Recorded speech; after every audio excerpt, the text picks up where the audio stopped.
Comme je vous ai annoncé, j'espère il est là. Maintenant, j'ai le droit de vous annoncer. Il s'agit bien de Zenador. Zenador, notre artiste et musicien.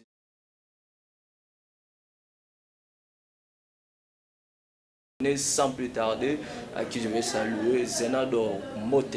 Bon dimanche. Mote Harris.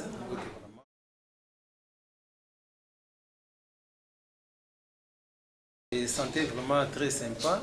Maye karapona ibsaba.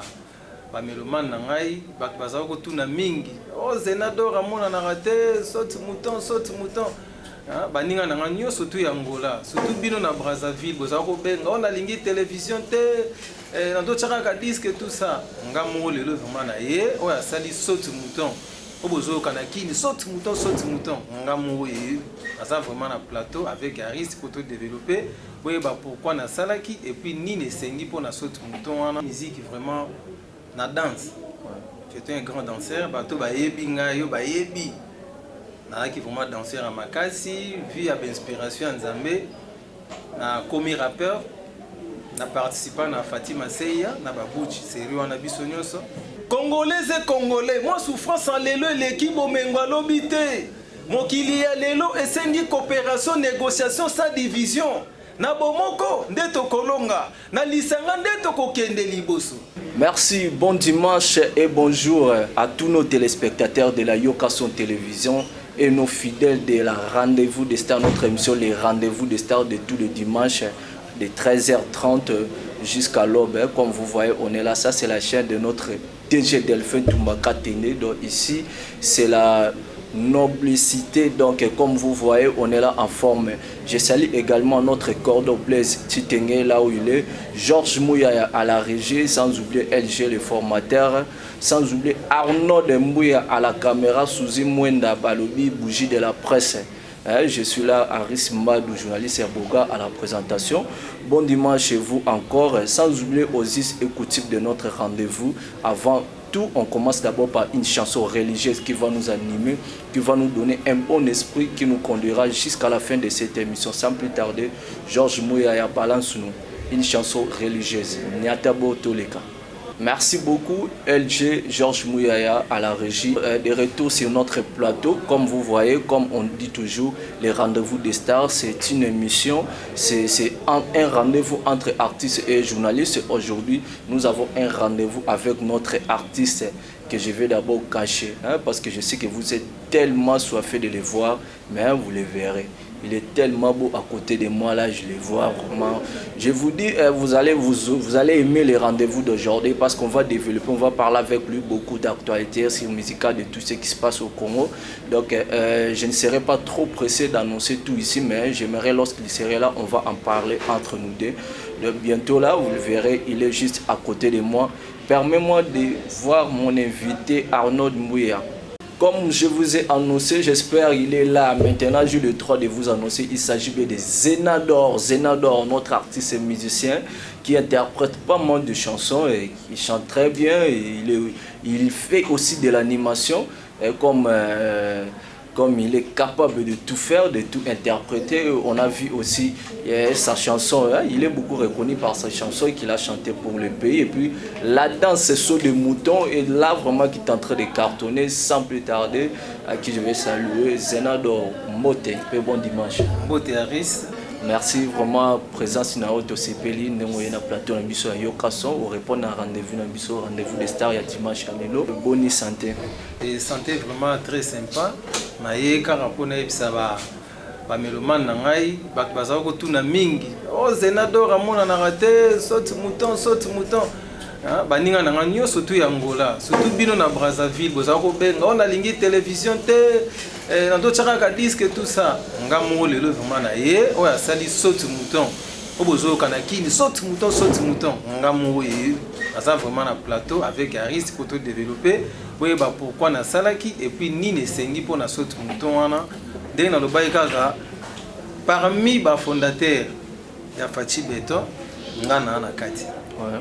Na kati tant que fondaki Fachi Beton to lobi to benga président Fachi Beton na base nga na zalaka na kati Alors na monique il fallait na sceller un peu eloko wana opportunité wana ezala batu mususu oyo bayebi lisolo wana très bien bayebi place lisolo ebandai lisolo Fachi Beto ebandai eza mpe na batu mususu bayebi yango te soki okoki ko éclaircir un peu sur ça ebandai ndenge nini idée wana eutaki wapi est-ce que ezalaki ntango mosusu na lisolo ya nzembo moko boye to ezalaki na lisolo moko bon lisolo ya Fachi Beto bana kini bolanda tant que le président va investir dans le pouvoir, qui na base, le président a fait un projet à 100 jours. Projet à 100 jours, ça veut dire que l'institution n'est pas et ça c'est comme si que rien n'était. Donc, nous sommes bloqués. Donc, le président a bloqué nous sommes tout vendu tout là et ça est le coup la moi béton moko. Ah, idée. Si cette fois-ci tu es un président, Fachi Beto. Maman moko pe ndenge longa pe Fachi Beto biso moko siko na base de l'obité comme biso de stade loko ba ko yiba yango il faut so ko sala mo loko mo boui le ko betaki ke eza na sorte mutoneti béton donc Fachi za lokola nzela oyo batu nyonso esengeli basala nini ba leka po ba évoluer et to pese kombo mususu double brassard ngana be ke Fachi Océan. Donc, moi, tout le bakou double brassard, président de l'Union africaine pour le développement de l'Afrique, président du Congo avec l'Union sacrée de la nation pour le développement du Congo. Et ça l'a maté depuis Mobutu. Depuis le président Mobutu, ça l'a mis en attente. On sait que cela prouve que vraiment que cette fois-ci, vraiment Congo, espoir est allé. Il y a un monde de artistes, il a vraiment contribué. Un peu soutenir le président, la façon la musique n'a pas de soutenir le président qui maman ça les qui est liboso. Donc et que ça là qui ou et ça qui idée wana to et que inspiré qui au ça la chanson wana et ça les président de la République. Et ça les président de la République façon na stratégie na zo ça on flatterie. Non flatterie. Au moni batu mususu ba lo ba flatterie. Non. To ko flatter le côté. Si posant être na salle saute mouton. Et ça le coup là, tu bien on dit bah nostalgie. Il y a mboka o chanson moko tenga na lobby ngo Aris o ebimi koleka saute mouton ezo beta na ba bar na ba anniversaire saute mouton. Parce que nous sommes auto sentir déjà récite ya chanson za na ba concert, ba répétition na ba bar, ba moto mikolo ceux qui ouais beti ote osate. Bon, en tout cas, eza ndenge bino bozo ka chance yo moko tozo ba yango puisque nostalgie na zoloba. To bandaka na ba indépendance tcha de comme na temps ya Mobutu de comme lisusu na temps ya pouvoir au peuple de kota lisusu temps mususu ya ve na biso grand mopao Congo ala Congo siko te kota na temps ya Fachi turuyo to komata na sode mouton vous comprenez donc dans la thèse na mamango nanzembo wana vraiment bakina bino bozo mona ngo bino moko mwana lo bakutu trop ezati sans flatterie notre artiste Zenado a affirmé qu'il a fait cette chanson juste par la façon de faire des choses du chef de l'État. Ce n'est pas une flatterie ou peut-être réplique mourir recréer Bamatolo, mais Eza Ayema Kinzemo parce qu'il a senti il y a vraiment du béton chez notre président de la République, Fachi Beto. Là où il est vraiment coup de chapeau, chef de l'État, tant de témoignages, tant de population, ils ont accepté, ils ont témoigné pour le chef de l'État. Parce que la population n'est pas au pouvoir, la population n'est pas au pouvoir. Donc, tu toujours Fachi Beto. Zenado, tokenai mwanda mu kota masolo to bete mo masolo ya so de mouton to zonga na mwanda na moi historique na parce que eza na batu o bazo no pour la première fois o mera kotalisa bango qui est Zenado na mouton yo ayoka ka ma mona on te to mouton zo mono pour la première fois o royebse nini Zenado azana. Bon nga d'abord naza artiste de la nation. Artiste de la nation na bandi musique vraiment na danse. J'étais un grand danseur, bato bayebi ngayo bayebi. Na qui vraiment danseur à Makasi, vie à inspiration en Zambé. Na commis rappeur, na participant na Fatima Seya, na babuchi sérieux en abiso nyonso. Na yeko longwa to yeko sala X musique na njili. Na yeko tika musique rap, na embrasser musique ya rumba. nazalaki epai ya Adolphe Dominguez masa mosusu bayebi. Après nanga meka pe nakende maison mère balobi non yo za rappeur voilà epai Weranson rappeur baza na accepté tout ça nakanisa Brazzaville nakende na bana poto nasi pozoka son soko yoki son wana ya guitare oyo bato babeti défense nyonso tu wana bamercenaire donc bamasa oyo ya bana poto nazala ye kuna nayemonake akoévolue na mboka mosusu bien te nde naye kokatisa awa après l'élection naye kokatisa awa nabandaki mpe malembe koévolue na carrière solo et jusqu'à présent nabeta na orchestre mutu te apa kaka kotanga moke na ina na mwa ina moke tozwi mwa formation yango tozolakisa mpe formation yango oyo tozwaki na ba musique na biso quoi puisque nazwi badifficulté ebele arise oza mutu moko otangi na ina elobelanga eloko moko parce que bato oyo baza na notion ya musique na Congo certes toboyi te Congo eza mboka moko vraiment musical toza na batalent ebele toza na bato mosusu atangela kutu musique te mais ozoyoka soki azoyemba ozoyoka voix toza na problème ya bato baza na don moto akozala na don mais ayebi musique te soki kotangela yango ezolakisaka yo oyebi musique est-ce que okokobetela biso mwa lisolo ya musique congolaise na biso parce que ça na bato ebele baignoraka moto profite ata na nsima na oyo yo otangeli yango mosuku ozala mwa historique wana bon musique na biso pour le moment ezongi mwa nsima parce que ntango mpena toyebi musique na biso ya Congo ezalaki bave na biso balwambo makiadi nasi bamosusu baza lelo banzembo na kala ezalaka bien tozwi musique na biso topolue yango donc tolobake bamusicien na biso bakomi kolanda oyo ezoleka libanda bazwi yango mais tandis que musique na biso eza base Congo démocratique ezali base de la musique na Afrique mobimba muta omekazati buba confirme et puis lelo to comme mon ani mais oui le monde ba confirme Congo eza vraiment place musique oyo evandi ba envahisseur ya musique mais lelo soko moni et comme kende gauche droite ce qui moni ngana tanga ina c'était pour na comprendre quelque chose dans nazana yango makambuto d'inspiration mais il faut na comprendre quelque chose. Musique, ngai, même album, on a préparé à identité, il y a 8 chansons, et ça sans bêtises. Sans bêtises.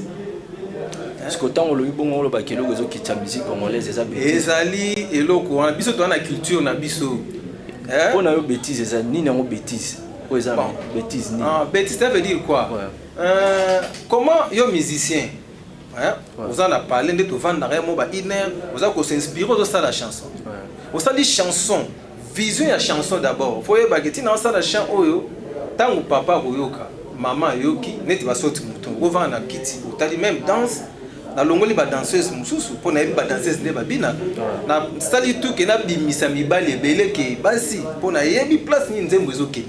Parce que pour nani karaté ko bimisa basi molati bango bien. Ne te mona ba papa na biso Félix. Basi balati bien. Basi balati bien ça na problème te. Mais bine lipe. C'est pour ça que chef chef de l'État tam ça va na pala zolanda nzembo ministre bazawana batutu bazawana yo beti nzembo me ba makamoko boye o biso makisa zo sana ucheche wa biloko na kata banzembo muso afanda bi pecha beti bien mais place on a penza abebisi tika banzembo nde toza surtout ba musicien congolais na zolo ba bi artiste muke azate na kinso to tali lelo ba masa muso ba beta baza ba artiste ba bimi oh bah Simbikine, ils avaient un artiste auto ebeli kalaté. Ouais. Vous comprenez? Ouais. C'est ça. Oh yo toko retenir pour na Zenador et le que ça li baisse ya musique eza bêtise. Ya bêtise vraiment ba polluer musique. Ça va polluer. So quel album identité wana. Na yembi nyonso banzemba mboka. Et ça la maté na Congo.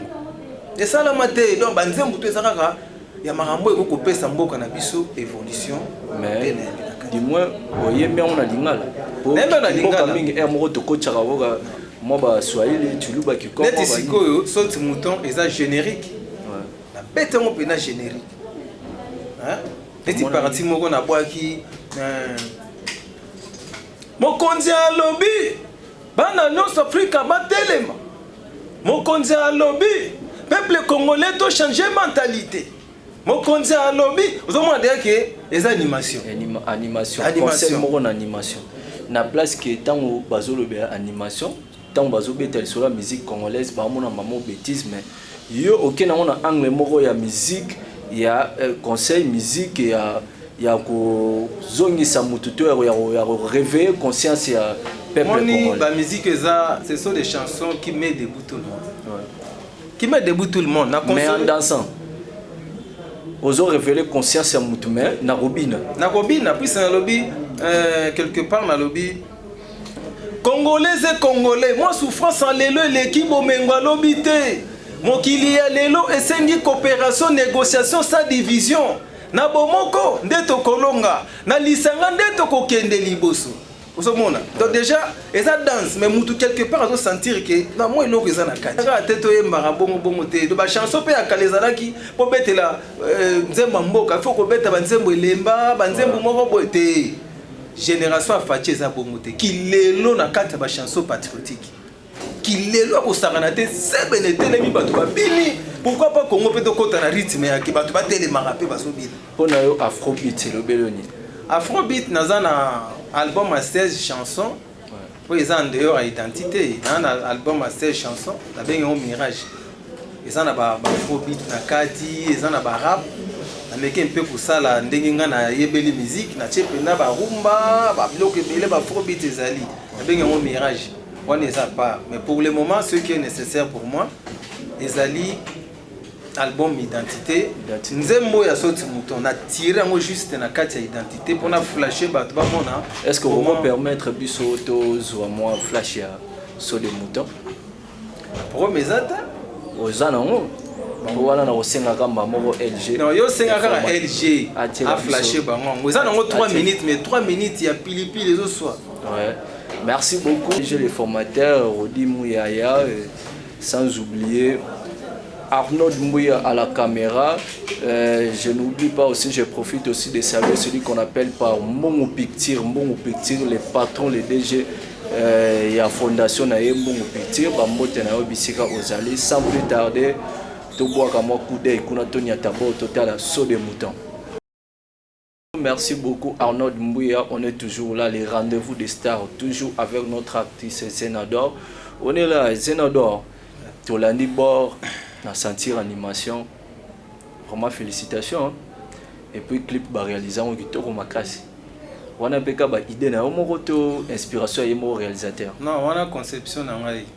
Moi ni ba image wana, ezana ba sotu muto mo boy. Nzembo esalama na le 8 mars 2020. Donc on a sotu muto esilité. Tana bimisa ki yango pan. Nazaki même menacé na nzela. Batu balobi ozomona mbouteillage toto bimisa pe loka ndenge wana ese nini lakisi ke bora ngo ezala boy nga bindela nga nazwaki yango na Congo Avenir ba image ya illustration wana lakisi population bazala calme ozala bongo batu baso boya mbouteillage tout ça mais après certain moment bou et ko sala ya wana les appels na adage moko baloba pour mieux célébrer la victoire il faut d'abord échouer donc ceux qui ont échoué au kutana na ba difficulté mo betan o resepela o mona yango moni lelo tozo vivre na so de mouton moi ba embouteillage mesko lelo tala bato ba mo le ka de bonhomme pa o motala nga balobia vraiment so sali bien mais ba zeb sango zu eloko petit c'est ça ato yemba ki yango pe o zu no pe eloko te eloko ezali eloko siko ba koso bino kanisi ka ba bio te puisque o loba ki awa bona boy ba mususo ba leader mususo na yebi ba so benga ma petit na nga générique wana pe na soko betela ki prêtre nani oyo ambele de ozate kutu babwaka ye libanga alongola mutu ba RAV 4 kutu comédien moko boya sekisa ye pendant minute apesa bonga belote ngai nazali patrimoine national d'abord artiste de la nation prêtre à l'équipe prêtre biso yembela ate ouais parce que prêtre oyo asala ba prêtre eza Congo ti prêtre asala ba prêtre ya Congo parce que biso tout toi boso Congo te mais toi te donc merci vraiment pour l'inspiration là yo merci vraiment c'est toujours les rendez-vous des stars avec votre humble serviteur Aris Madou les journalistes et Aboga comme m'appellent mes amis mes intimes là je vois directement Souzi Mwenda sans oublier je vois Rosette ba Fossette ba oui moi ça choco au lugele wa posele wa pso na yo ka sonté ah papa niata bo toleka tozwa moi ba interview ya bato par rapport à saut de mouton de bato ba réaction to réaction à saut de mouton ya artiste Zenador ne ba population ba yamba ki chanson nzembo saut de mouton nzembo malamu tusepe na makasi ayembi yango na ba norme esengeli en tout cas tusepe na nzembo ya makasi topesi merci na artiste Zenador mpona nzembo na yo tusepe na makasi tolobi tosepeli vraiment makasi na nzembo ya Zenador baartiste aboyinde biso tolingi na Congo eza tofandi na bana to na baparent na ndako bozokoka même pas kotala nzembo komona bande ti suka petit au moins tolingi bato oyo baza koéduke masse de loin azoloba maloba moko mpona kolamusa mpe mémoire ya bato mosusu mpona kotonga mboka na biso. Merci vraiment artiste soko continue boye mosala ekoke malamu continue kochanger te parce que ozalaka soko ozwa ochanger mais biso tokopesa o message mpe conseil kochanger te tikala na li okoganye lelo te mais plus tard oganye na bato bozala na besoin na merci. Merci beaucoup Arnaud Mbouya de nous avoir balancé ces témoignages et salut biso bien makasi Zenador. Namoni basi balobi fort mibali balobi te quoi. Bon mibali balobi te bon na éviter parfois bo balancer ki bango te si bo balancer ki bango vraiment bangai ba témoigner puisque ba wewa nyonso na bagi wazangi yango ya na yoka son télévision aya kozwa pe wa yeso tu marketing parce que biso te okoma ba marketeur na yo. Bon pour mes atos la chaîne à président la chaîne à président au salut pe logo président si vas-y na oki kutu petite moi azolo ba oh non na koki ko bouger te na koki ko changer style te non pas changer style te style va changer quand te par exemple te alobi na sens que message otindi oyemi bien mais tant que au comme un niveau un niveau parce que déjà un niveau mais comme un niveau plus élevé que niveau za nango au changer nos rythme musique au long na ba musique ouais normal on peut ça ba te conseil au yo pour continuer na ma bêtise et peut-être pour télé mais la bêtise donc akena on a sens wana que ko changer te kanga maka na alignement na ya cadre ka ya on peut ça ba te conseil mais par exemple moi loko nalamuki na tongo rosinyo la memelinga sango ya malamu elombe mobali na parti ya IDP Sakine papa Kabuya Augustin musala malamu etombolaka nkita ya mboka yonde dizamaj papa Kabundu akabuni yokarasa chance peresite za ya moto nyonso kasi bokonzi te fachi beton. Pourquoi mokile ndimaka bola mwa moto soki kaka awe biso to confirmer otango za vivant bana Congo balobi merci mokonzi topona kifachi wana na cheval totandele maputa e ngamandana lokola mwana nzambe mokonzi mama moi ce que du composé tozaka na ligne na ko changer jamais. Ouais, les promesses au PCA, Ayokio, j'espère à Olana émission, Ayokio nous auto promettre parce que à Kangami vraiment la partie on a le but que non pour changer té. Na moni vraiment que musique na yo ya conseil ça vraiment très important parce que très important pardon public à Yambia ba sepeli ba pesi ba témoignage de l'action vraiment vous savez za malade. Zenador tout le monde qui est presque na suka kaba masolone zalaki qui n'est pas dans l'alignement, il y a masolo, il y a un programme, il y a une répétition, il tout ça. Non. Programme dans les abouis. Banaki, ça sali comme président Fachi Beton. Et Kangi, Tina Poto. Il y a la saute mouton. Ils ont cartonné toujours. Bino Banaki, vous salangai. Tebni vous salarabat, vous salapengai. Toyembi to sali to bosala ngape na koma lokola ba misusu to zape na mois de la femme mois de mars mois de la femme mois de lobani ozana ko na maman est-ce que oyembi maman te parce que tout le monde yembi so to yembi nazana nzembo ya mama Denis Nyaki toujours na kati ya album na nga ya identité na yembi mama Denise na ONG na ye ba style ezebele ba afrobeat na kati na beti ba style ebele et nazo préparer sortie officielle ya Saute Mouton dans sa Saute Mouton ezalaka 12e mairie de météo on a ba tie podium tout ça wana na ko inviter pe ba master mususu déjà oui fait tout maola na okocha pe demande moko akosala pe grâce à permettre nazala wana na beta na ko inviter pe ba master mususu po ba sali pe ba chanson patriotique mususu na contactaki bango baza après ba mususu balobi total soki to kombi pembeli na tie date te mais na sala ka tout que ba soutien soki hier organisation moko bien tala ka wana ya siège pena ya parti et c'est vraiment de 12h à 17h moi iloko moko esalami ndenge wana et ça m'a fait bien pour nous permettre sous makambu et évoluer makasi en tout cas na sengi vraiment soutien mingi na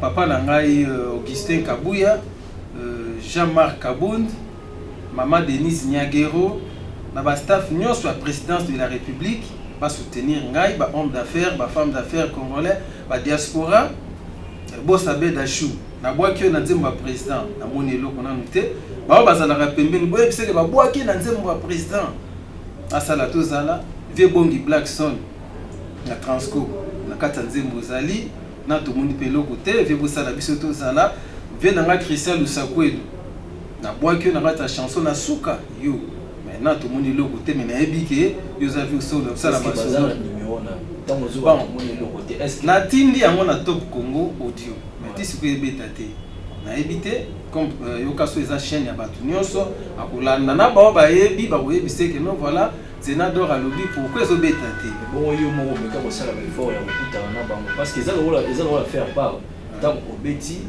waki buntu au sala effort ozuki otiki les disques ayoki ngana komati na mbinza côté bazali na chaîne bayebisinga za na voyage zo bana bato tout tanga ba komotani bon bato tout oyo parce que ozoloba tani obwaki mais aux yeux le côté est-ce que ça là qui est fort ya oluka bango ngana komiti na komi pas vie Blackson pour balekisa bato parfois c'est un peu difficile pour okutana ye bako banomemo na makambo moko boye oyo eza mwa nzela oyo nazwi mwa occasion moke mpo nayebisa bango ke vraiment petit na bino Zenador aza toujours prêt ya kokutana na bino mpo tosolola numéro na nga na kopesa après comme ça vous allez bien na pesimbo telisusu na Gina Mbombo maman na prodige Juliana Kazuma Choco Frappant prophète Isaac Bongo père supérieur et puis groupe Zenador Mobimba ba petit nanga Meshak ba Pongo ba merveille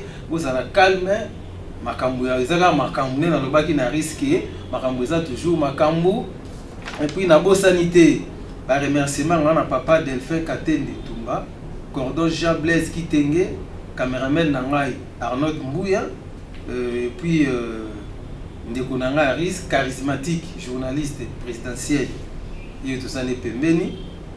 Donc tout peut avoir pour ça contacter Zenador. La salle a besoin de publicité. Donc ça les là yo, vous en a moins fait tina ou bien si biso to quoi animé. Pour ça vos chansons par exemple na YouTube ou le col. Bon, ngai na fongoli chaîne YouTube té.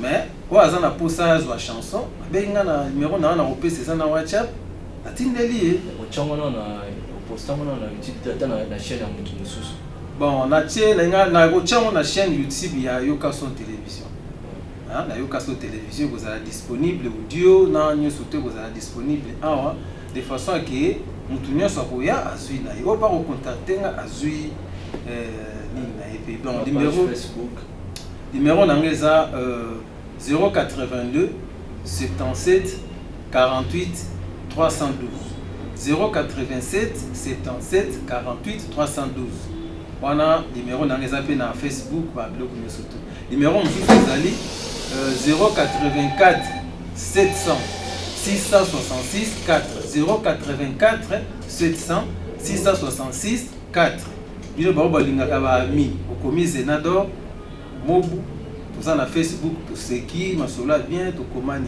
au pas na WhatsApp numéro ezaka kawana okomi mais bobo ça na pété wa ça na besoin de soutien numéro na nga ya Vodacom ils en a M-Pesa numéro na nga pe ya Orange ils en a Orange Money. Merci beaucoup Zenador ndemo lekaki na plateau na biso ba mote belé surtout na basi parce que tous en mois de la femme maman Diane Mukonja caméra Zenador yo azolela bo chai maboko na yabi que yo pesa la Zenador yo so kabele fait ça ni ça pe lo ah di sola jibi to betité petite monga ebisinga o masola jeep yo soki oleki na jeep tout ça on peut se déborder tête tout ça mais c'est pas vrai ndeko nanga risque na mission comme na suka ngana ebisaka ba bateau basolo ba kozwa jeep eza moyen de transport parfois pour toi que mission avant tout se présenter na ba studio avant muto asali comme président Fati lelo ekangami efanda kozanga jeep te muto pa emeli président nzembu lokola soti muto ko kozanga pe jeep te eza moyen de transport faire biso la tête haute te quoi mais quand même parfois ko apaiser biso na ba circulation tous aller peu rapide pour na makambo tout ça non c'est un bien le plateau est libre. Merci vraiment à tous ceux qui étaient fidèles à cette émission au début jusqu'à la fin. On rend aussi grâce à Dieu et puis à notre DG Delphine Makatende, Cordon Blaise.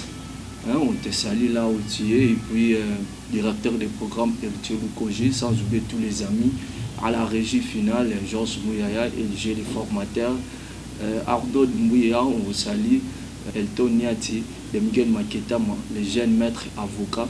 Sans oublier celui qu'on appelle par Didier Mouzinga. Je vous salue. Passez un bon dimanche. On se voit le dimanche prochain. Bye.